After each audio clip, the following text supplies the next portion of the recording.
This is Andrea Gregg, and you're listening to Death Talk Canada. Here at Death Talk, we're going to be discussing everything death. As a funeral director and embalmer, I'm surrounded by death every day.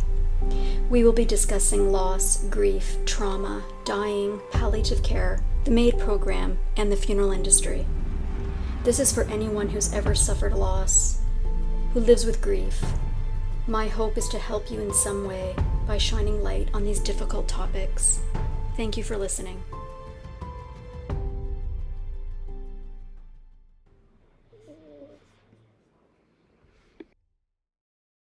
Hi, Geri. Thank you so much for joining Death Talk Canada. You're very welcome, Andrea. Really Glad to be appreciate here. you. And you Thank have you. quite a story to tell, and I think a lot of people will really be inspired by everything you've been through. Um, do you mind just maybe giving a little bio about yourself and introducing yourself? Sure, no problem. I'm from Newfoundland, from a little tiny place called Mortier, and I left when I was 17 years old, and I joined the military as an aircraft technician.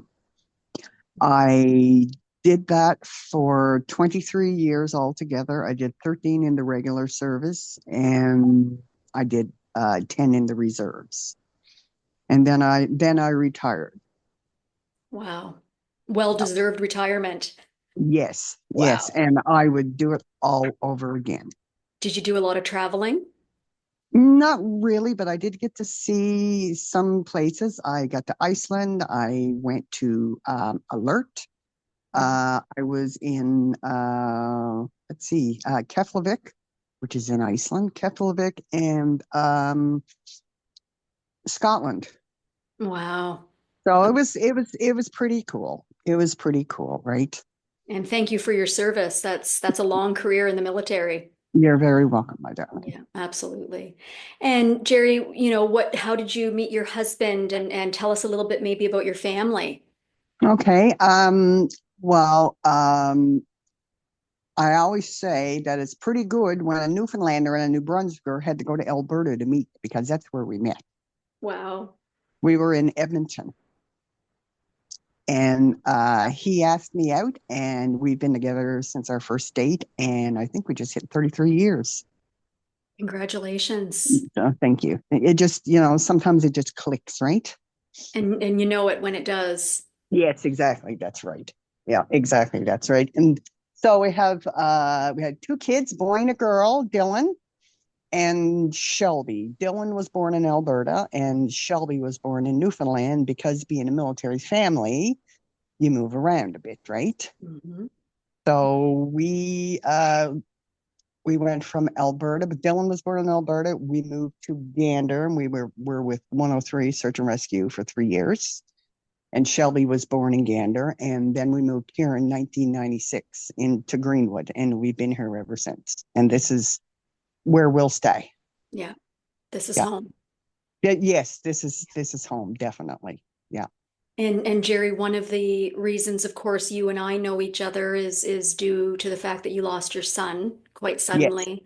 Do you mind telling us a little bit about Dylan and what he was like? And Oh Lord.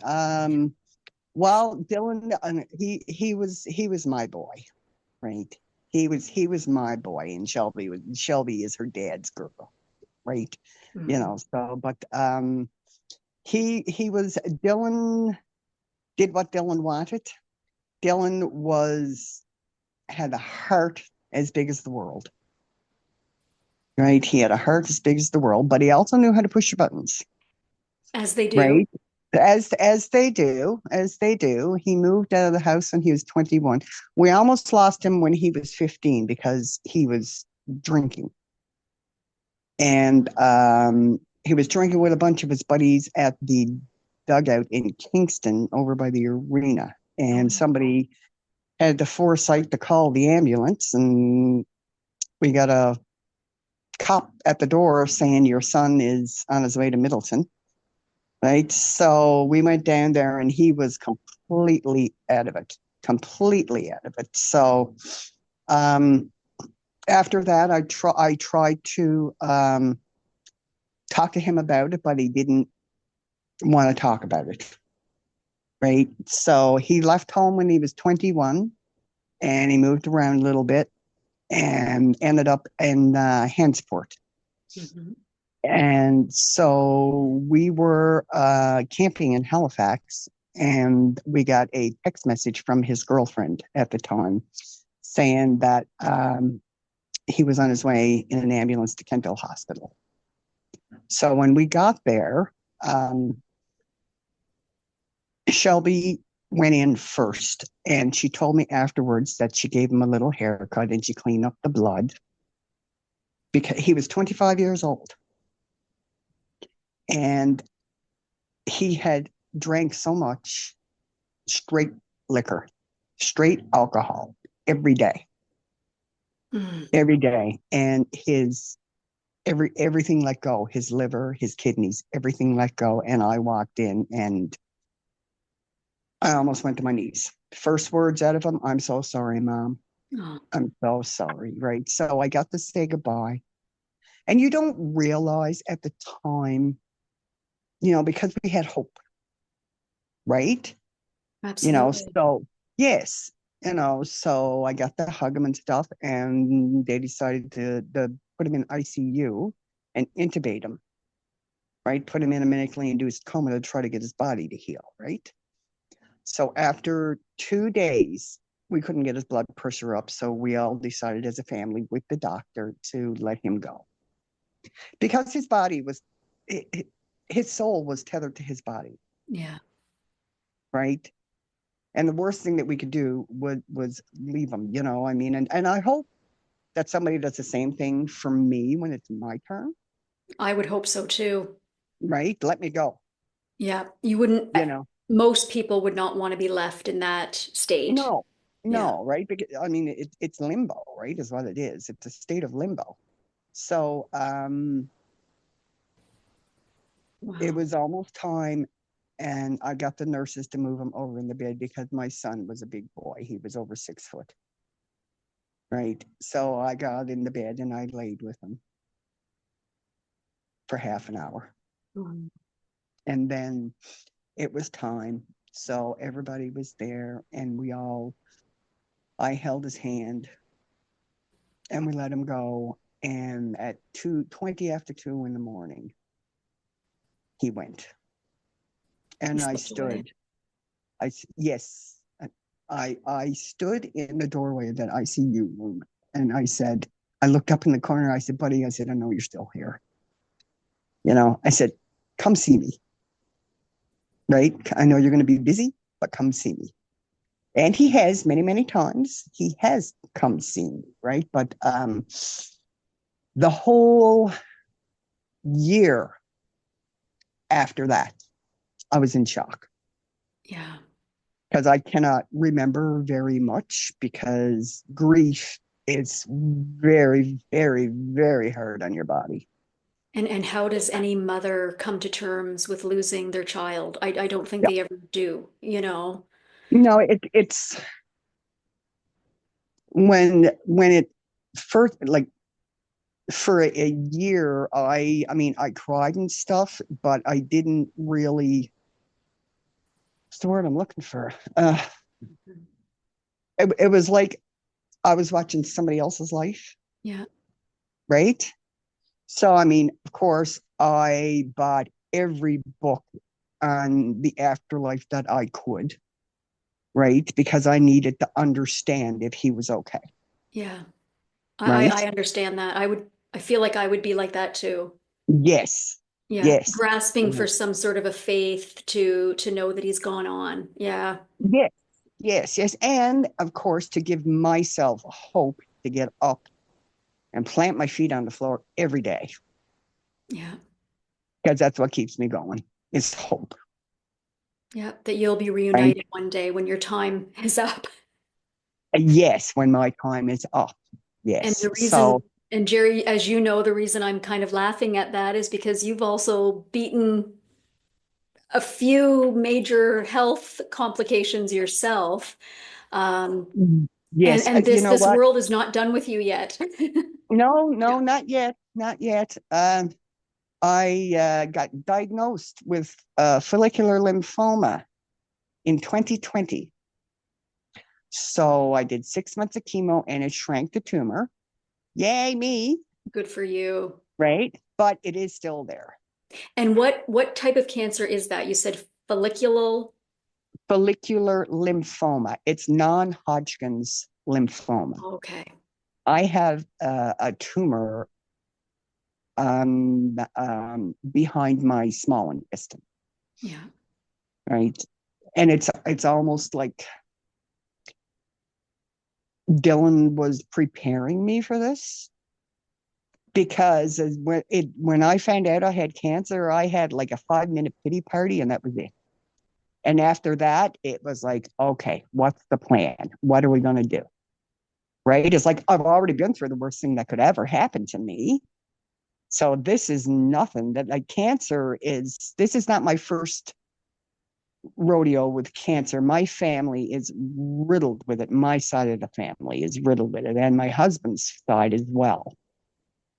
Right. Wow. I mean, we went to Newfoundland and we looked after my mom. She had lung cancer that metastasized to her brain. And we went down and we looked after her till she passed. And it is very, very humbling to have to watch your mother because she can't do it. And I hate to say it, but we're riddled with it. It's an absolute epidemic. Everywhere. And It's I hate to everywhere. say, it, yeah. And I just feel like it's a question of when, not if, Yeah. it's as generations go on, it's affected everybody. Yes. Um, and I was going to say too, going back to Dylan with the alcoholism, I mean, that's also another, huge problem in this world and in our society. Yes. And by far, he's not the only one. And did you know that it was as big of a problem Uh, as that? no, no, because he pretty well kept it from me. Right. And I mean, toxic masculinity, right? Big time. Yeah. I mean, he came home one day, he must have been 16, and he looked at me, he says, Mom, he said, Robert says I have to, what did he say? I have to learn tolerance. So, Mhm. I mean, they're doing like a shot of liquor and a shot of pop.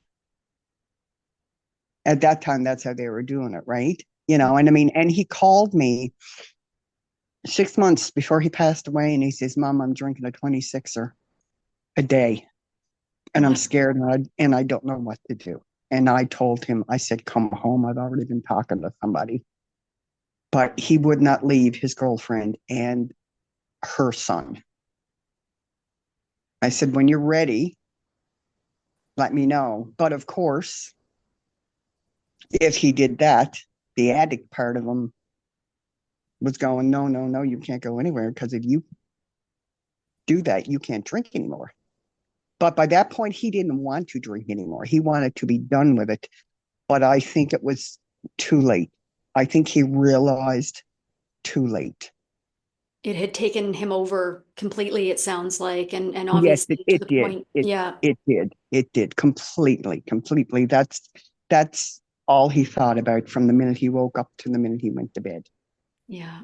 I mean, when Oh, they when they when they brought him into the hospital, his blood sugars were at 1.3. wow. Everything was Yeah. just shutting right down. Everything was shutting down. So I mean, and he suffered. And you said that you've had little experiences with him, visiting you. And of course, I believe very faithfully in that, in the afterlife and Yes. being able to visit our loved ones. So could you explain maybe a little bit of what you've experienced? Whew.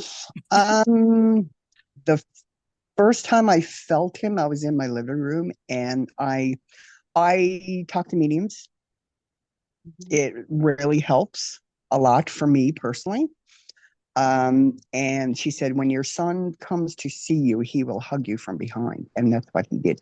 I could feel the weight of his arms on my shoulders, Andrea. Wow. And I'm laying in bed, right? And I can feel something doing this on my head. And she says, that's Dylan. He's saying, Mom has been through so much. She looked after me when I was sleeping, when he was in the coma, right? Yeah. So now it's my turn to look after her, right? Got a guardian angel. Oh, I certainly do. I have like six, I think. I've been told, but yeah, I've gotten, I have a picture. Uh, Dylan's friends had a birthday party after he had passed. And the next day I had a medium phone call and he's, Mom, look at the pictures. Look at the pictures. I was there. I was there. Right. So, of course, there was no pictures, but there was video. So I got Andrew to send me the video. As I'm going through the video, I can see myself singing and playing, and I can hear myself singing and playing, but the video suddenly stopped. And I could still hear myself, but it stopped. The frame that it was in, if you look in the picture, you can see Dylan's face. Wow. It's very, very cool. I was there, Mom. I was there. Right. You know, and An amazing sign. Yeah. their personalities don't change. Right. I mean, like we gave Dylan a Viking funeral. He was cremated. Right. Mhm. We had a big send off from here. Right. We had a Newfoundland wake. Right. We had music. We had food. Right. So it's like, yeah, You we had a celebrated his life. yes, we had a celebration of life for you, Dylan. Yes, I know, Mom. I was there. He didn't Right. miss He said, that. he said, too bad I'm dead. He said, I would have really enjoyed it. Right. I said, well, where were you sitting? He said, I was sitting right next to you on the chair that had your music notes on it. Right. So So it's you sing and do you play what instrument do you play, Jerry? guitar. Wow. Do you find that to be a healing process, music? Yes. Now there are certain songs that, well, I mean, as soon as I hear it, it's instant tears, right? Oh yeah. Yeah. It does that to me too. I have major emotional connection to music. Yeah. Yes. Yes. Yeah. And he was a guitar player as well. So you have that in common. Yeah. Yes. Actually, here he is. His ashes are in this little guitar. Guitar. Right, there you go. That's beautiful. Thank you. So I mean, he spends more time with me now than he ever did when he Yeah. was alive. I imagine it. Yeah, exactly. Exactly. I find every time I speak to you that you're always so positive, that you always look for the good and the signs and that's what's always you've always inspired me. Of course, for me working as a funeral director, I see people of all shapes and colors of grief and how they look at things and you've always really stood out to me to be such a positive force to be reckoned with because you've just always fought and continued on and found reason. And it just sounds like you search for it. You go Oh, and look definitely. for Oh, I do. it. Yeah. Definitely. Definitely. Yes.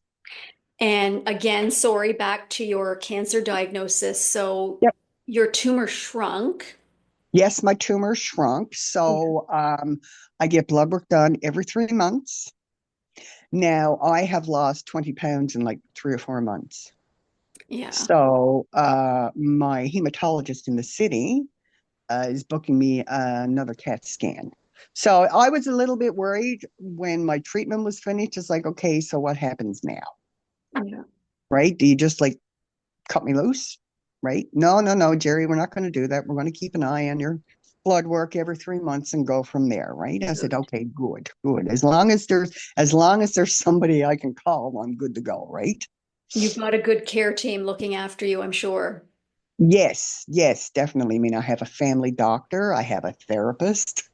Actually, I have two therapists, right? Because that the first oh my God, the first 6 months I went to my therapist, all I did was sit in a chair and bawl my head off. Yeah. But I needed to release that. Yeah. It was a safe spot for you to be able to Yes. not be Yes. strong. Yes. Yes, exactly, right. But back to the cancer. So I'm in remission. And after that, I got I had a pap done, and I ended up having high grade precancerous cells in my girly bits. Yeah. So I had to get that cut out. As it's I looked up one day and I said, you know what, God? I said, bring it on. I was kind of joking when I said that, you know. I didn't mean it. I didn't mean, but when I didn't blink an eye when my family doctor told me that I had cancer, I just looked at her and said, well, yeah, I already have lymphoma, so let's just roll with it, right? And that's what I What am I mean. gonna That, do? yeah. And I think that's why you beat it and you continue on is your mentality is so positive and here you are and you look fabulous. I know you're still battling and it's still a process to be checked on and good. I'm glad that it is and you're still being looked after, but you just soldier on like your military career, going through what you did with your son and here you are still fighting. And Yes. again, I just say you're a huge inspiration to me because I think you have the key to be a fighter, and a lot of people would probably find that very inspiring. Thank you, darling. Thank you. It's so true. What am I gonna do? Sit in a corner and cry about it? No. I have my mother's blood running through my veins, and my mother was a very, very, very strong woman. She looked after five of her sisters while they each died of a different type of cancer. Wow. So me and cancer are we're not strangers. It's very prevalent, obviously. Yes, in Oh your yes, family. yes, Yeah. yeah, that very, very prevalent in the family, right? So yeah, but yeah, I now within the first year of losing Dylan, I call them nervous breakdowns. I don't know if that's what they were twice. The first time I had to go to the hospital and it was mental, right? It was mentally. So we go into triage and I'm on my hands and my knees in the triage, screaming at the floor. It felt so good. It felt so good to get it out because I was so mad and angry, right? Take me. Why did you take him? He was 25, right? And but my therapist, she says, and then I mean, if you went instead of him, then he would have to deal with losing his mother, right? Which is true, but still take me, right? But yeah, so the first time was that. So they put me on Ativan for a little bit, and then I switched over to Xanax. So I've stopped taking the Xanax. I was on blood pressure meds for 5 years because of my heart. Broken heart syndrome is a real thing, Oh, absolutely. right? So, and the second time it was physical. I was hyperventilating and everything, and I just, it's like I need to get to the hospital now, Yeah. right? So I still take meds. I take an antidepressant. I take Zoloft. I don't take Xanax anymore. Hmm. I take medical marijuana that I've taken for years because I also have PTSD from my time in the military. Both me and my husband, right? And that's a whole other story in itself, having two people in the same house with PTSD, right? Wow. Wow. Yeah, I mean, so you definitely did have your moments where you broke, and it's probably a good Yes. thing that you did, you Well, know. it's for me, crying is my pressure relief valve, right? So if I want to cry, I will have a cry, and it'll be less than 5 minutes usually, and after that, I'm good Yeah. because I got it. You have to let your grief flow through you. Don't let anybody ever tell you how to grieve. Everyone is so different. Everyone is so different, and people, I understand now. I mean, I would go to the grocery store And I felt like a pariah. Nobody would talk to me. Nobody would even look at me. But I understand now it's because they didn't know what to say, Exactly. Some people are right? just terrified to Well, even yes, approach because it. yes, and because it also reminds them of their own mortality, Yes, absolutely. And their right? son and their own children and just Yes, yeah. yep, Yeah. exactly, right? Yeah. So it's yeah, as the time went on, I mean, I still carry it, but it's gotten lighter, right? I still carry my grief, Yeah. but instead of it being a really, really big ball that encompasses my whole body, now it's just in my heart. And I'm sure it will always be there. I mean, how could it not? Yes, yes, it will. Yeah. But I mean, I read a thing and it said that when you have your children, some of their cells stay in your body. So he will always be with me physically.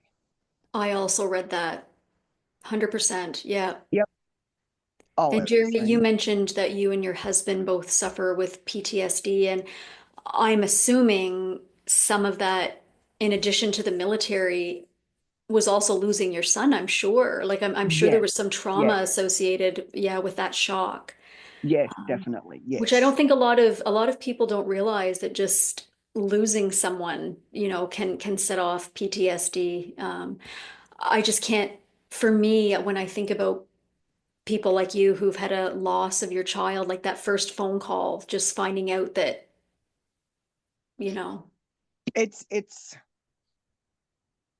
was like it was a dream, yeah, right? And I mean, I didn't cry till I got home from the hospital. Actually, I collapsed in the driveway because my neighbors all came running because they were all waiting to find out what was going on, right?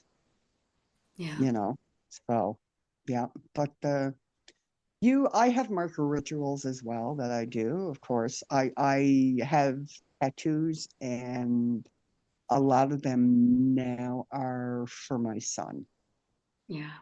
right? I You've got a can't get beautiful one that I've commented on many times. The sort of like the outline of him, like the of him walking away, I think is it? oh of him, yes, with the wings. Yes, yes, that one. Yes, yes, That's yeah, beautiful. yeah. I will send that to you. Yes, I'll that take a would be picture and nice. yes, yeah. And I mean, some of them, I mean, I'm a lapsed Catholic. So, and to me, religion and spirituality are two completely different things, Yes, I agree. right? So I have a Victorian lamp with a candle lit, so there will always be a candle for him lit, Yeah. right? Yes. I love So, but that. yeah, Yeah. yep. So yeah, my micro rituals. I can't get any more tattoos because of my cancer, of course, Oh, yes, of course. right? So 20, I have 25 tattoos. You do? I have 25 tattoos, and Dylan was 25 when he left, That's kind of perfect then. right? Yeah, absolutely. Yep. Jerry, do you have a big support group around you? Like you mentioned your neighbors that came, does that help as well with everything you've been Uh, through? uh, yes. Now I joined a group, a local group, and it is I can never remember the name of it. Um, Mothers of Children Past, Mm. I think. They have a memory garden in Kent Hill, Oh, very nice. and it's beautiful. Yeah, It's it is absolutely beautiful. You walk, and there's a great big stone with an angel on it, and there's plaques all around the fence, and Dylan's name is there as well, that is so nice. right? It says Dylan James Smith, Sunrise 1992, Sunset 2017. Your star shone twice as bright for half as long. Wow. I love that. because everybody that met him remembered him. You wouldn't Right? forget. No, no, you would not. No, you wouldn't forget him. He definitely left his mark. Wow. Right. And it's like I know at least 4 or 5 people that got memorial tattoos for him. Oh, wow. That says a lot about who he was. Yeah, Yes. Yeah. yeah, yeah. He would give you the shirt off his back, literally. And I think with addiction, unfortunately for some people, there just isn't it just takes over and it's a much more powerful thing, than people realize.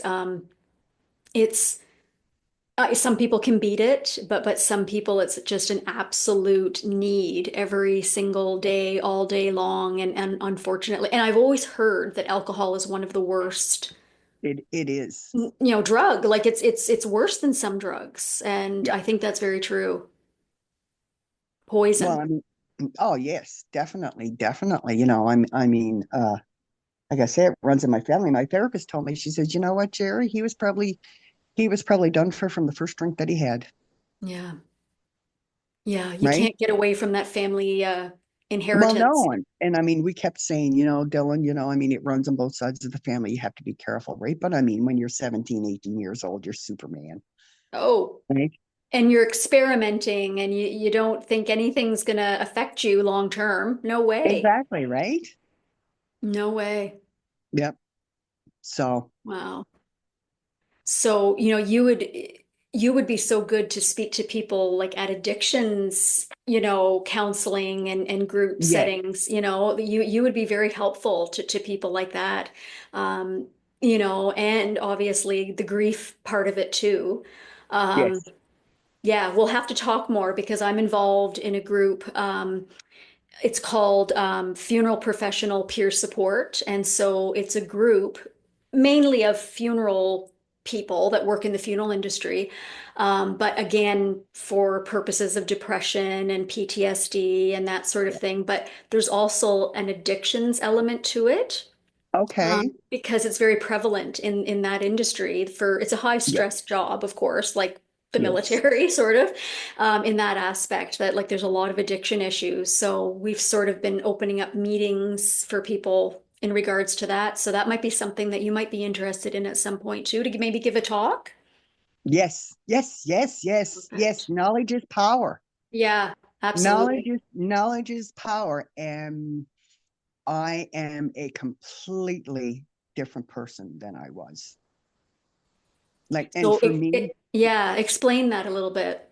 well, for me, the time okay, it's before Dylan died and after Dylan died. That's how I divide my time now, right?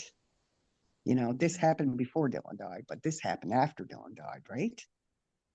That's how I gauge it. Yeah. So, sorry, what was the question again? Yeah, you had said that you're such a different person now. Yes, yes, I am a different person. I you tend to see things a lot differently. My perspective is completely changed. I do not judge anybody because everybody is going through something. Everybody's fighting a battle, whether you can see it or not.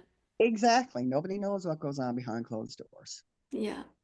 right? So you have to, you have to remember that. And I love harder, right? I appreciate more. I mean, Yeah. I ran into a guy that I know that has lung cancer, and I gave him a big hug. I said, "Oh my God, I'm so glad you're still here." Right. I mean, and the guy that was with him just kind of looked at me, right? And I have no more filters, Good for you. right? Good for you, I mean, though, for that. what happened to Dylan has brought me to my true authentic self, Yeah. I love right? that. And you want to be of service. You want to help other people, right? That's And it. that's part of it as well. Now I don't know if you can see it, but no, I'm not going to show you. I'll send you a picture. Yeah, send me a When I was picture. when I was in Alberta, I got a tattoo of a girl with her arms swung open and she's dissolving into birds. And that is me becoming who I am today. Yeah. Yeah, that's beautiful. Right. So it has definitely changed me. And I think it has changed me for the better. And it's a gift from Dylan. You are amazing. And Jerry, what keeps you going health wise? Instead of saying, "Oh my goodness, it's going to be my time and I'm just going to give up." Like what is it that keeps you fighting and going? Um, uh, just one day at a time. I take everything one day at a time. You don't take anything for granted. No, because you can't, No. because it can change in the blink of an eye, I literally. I think you have it. I think you have that secret weapon that so many people don't, but for some reason you just keep soldiering on and again, that's amazing. I love how positive you are and you just as you said, you take it one step at a time, one day at a time.